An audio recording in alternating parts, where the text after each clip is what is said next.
రావటం జరిగింది. ఈరోజు ఆంధ్ర రాష్ట్రంలో ఉల్లి పండించిన రైతులు ఎంత ఇబ్బందుల్లో ఉన్నారో ఇక్కడికి వచ్చి చూస్తే స్పష్టంగా అర్థమవుతుంది. ఉల్లి పండించడానికి 20,000 నుంచి 1,20,000 వరకు పెట్టుబడి అవుతుంది అని రైతులు చెప్తున్నారు. కానీ అమ్ముకుందామంటే మాత్రం క్వింటాలకు 600 రూపాయల కంటే రావటం లేదు అని చెప్తున్నారు. గత సంవత్సరం 4,500 రూపాయలకు అమ్ముకోగలిగాం. ఈసారి డిమాండ్ లేక ఉల్లి కొనడం కూడా కరువైపోయింది. దాంతో దళారుల సిండికేట్ కేవలం 600 రూపాయలు, అది కూడా మంచి గ్రేడ్ అయితే, కింద గ్రేడ్ అయితే 300కు 200కు కూడా అమ్ముకుంటున్నారు. పండించిన పంటలో పెట్టుబడిలో కనీసం సగం కూడా రావటం లేదు అని ఇక్కడ రైతులు వాపోతున్నారు. మరి రైతులకు నష్టం వస్తే మొన్న 2 రైతులు ఆత్మహత్య ప్రయత్నం చేయకపోతే దానికి వైసీపీ కార్యకర్తలు అంటూ టీడీపీ ప్రచారం చేసింది, కేసులు పెట్టింది. మరి రైతులకి పండించిన పంటకి కూడా పార్టీలు ఉంటాయని ఇప్పుడే అర్థమవుతుంది. కూటమి సర్కార్కి, చంద్రబాబు గారికి ఇది కావదు. మళ్ళీ చెప్తున్నా, ఇక్కడ ఉల్లి రైతులు చాలా కష్టాలలో ఉన్నారు.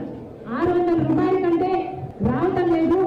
చంద్రబాబు గారు డిఫరెన్స్ అమౌంట్ మొదటి ధర 1,200 అయితే ఆ డిఫరెన్స్ అమౌంట్ ప్రభుత్వం ఇస్తుంది అన్న జాయింట్ కలెక్టర్ మాట మీద ఇక్కడ చాలా మంది రైతులకి నమ్మకం లేదు అని చెప్తున్నారు. మళ్ళీ చెప్తున్నా, చంద్రబాబు గారు ఇది వరకు కూడా ఇదే రకంగా మాటివ్వడం జరిగింది అని ఇక్కడ రైతులు చెప్తున్నారు.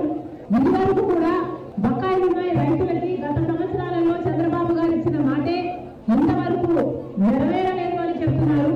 మరి ఇప్పుడు అదే చంద్రబాబు గారు మళ్ళీ ఇప్పుడు డిఫరెన్స్ అమౌంట్ ప్రభుత్వం వేస్తుంది అని చెప్తున్నా కూడా మాకు నమ్మకం కుదరడం లేదు అని ఇక్కడ రైతులు చెప్పడం కూడా జరుగుతుంది.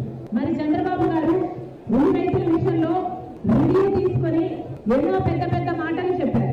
ఉల్లి రైతులు ఎంతో భరోసా కలిగించేటట్టు మాట్లాడారు.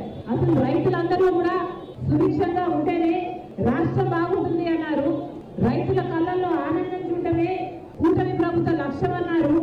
ఇక ఉల్లి రైతులు పండించిన రైతులకు భరోసా ఇస్తూ అసలు ఉల్లి ధర కోసం సమీక్షలు అవసరం లేదు, ఆర్థిక శాఖ పర్మిషన్లు అవసరం లేదు, ఎంత కావాలంటే అంత పెట్టి మేమే తీసుకుంటాం, ప్రభుత్వం తీసుకుంటుంది అని చంద్రబాబు గారు అన్నారు.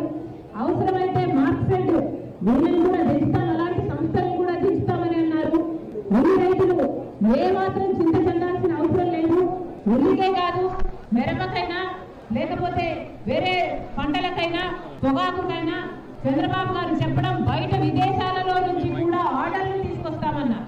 మరి చంద్రబాబు గారిని కాంగ్రెస్ పార్టీ ప్రశ్నిస్తుంది, ఇన్ని మాటలన్నీ ఏమైపోయాయి? ఆర్డర్లు ఎక్కడున్నాయి? డిమాండ్ ఎక్కడుంది? ఈరోజు డిమాండ్ లేక, ధర లేక ఈరోజు ఇక్కడ ఉన్న రైతులంతా నష్టానికి అమ్ముకుంటున్నారు. మరి చంద్రబాబు గారు దానికి ఏం సమాధానం చెప్తారు? మార్కెట్ వస్తుందన్నారు, డైరెక్ట్ గా కొనుగోలు చేసేటట్టు చేస్తామన్నారు. మరి వాళ్ళు ఎందుకు రాలేదు? వాళ్ళైనా కనీసం 1,200కి ఎందుకు కొనటం లేదు?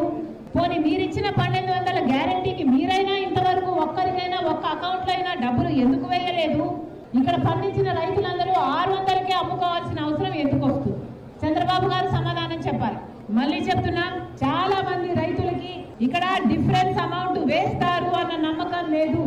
చంద్రబాబు గారు ప్రత్యేకంగా ఉల్లి రైతుల మీద దృష్టి పెట్టి ఆ డిఫరెన్స్ అమౌంట్ పడేటట్టు చేయాలి. ఎందుకంటే ఇంతవరకు కూడా ఒక్క రైతు అకౌంట్ లో కూడా ఆ 1,200 మొత్తము 1,200 ఎంతైతే చంద్రబాబు గారు చెప్తున్నారు మద్దతు ధర ఇస్తామని 1,200 ఏ ఒక్క రైతుకి ఇవ్వలేదు. నిన్న కూడా ఇక్కడ చాలా స్టాక్ ఉందని చెప్తున్నారు. ఆ స్టాక్ నంతా దాచేశారని చెప్తున్నారు. ఆ స్టాక్ ఉన్నంత కాలం మేము ఎట్లా కొంటామని ఈ రైతుని సతాయిస్తున్నారని చెప్తున్నారు. ఇన్ని ఇబ్బందులు ఇక్కడ ఉన్నాయి. చంద్రబాబు గారు ప్రత్యేకమైన దృష్టి పెట్టాల్సిన అవసరం ఉంది. కాబట్టి చంద్రబాబు గారు, కాంగ్రెస్ పార్టీ డిమాండ్ చేస్తుంది, ఈ రైతులందరికీ కూడా ఏదైతే అసలు 1,200 సరిపోదని చాలా మంది రైతులు చెప్తున్నారు. కనీసం 2,000, 2,500 మద్దతు ధర ఉండాలి. లేకపోతే ఉల్లి పండించిన రైతులకి అసలు గిట్టుబాటు కానే కాదు అని చెప్తున్నారు.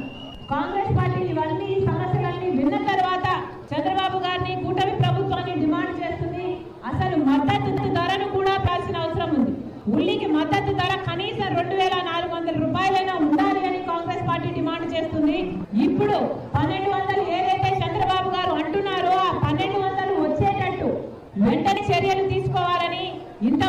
ఒక్క రైతుకు